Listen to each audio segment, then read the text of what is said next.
Hi, my name is Alayna Harmon, and this summer I worked as a social media marketing intern with ANDMORE Atlanta Apparel.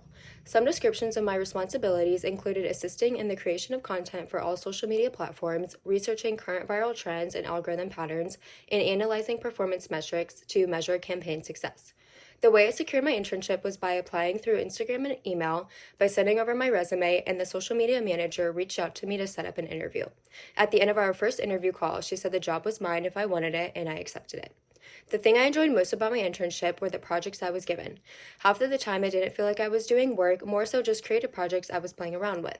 Three most important things I learned during my internship were that networking is crucial, understanding all the different areas of this industry, and being confident in yourself and in your work determines it all. My advice for future interns is to never be afraid to ask questions and to be eager to learn every single day because you can never know too much. Thank you.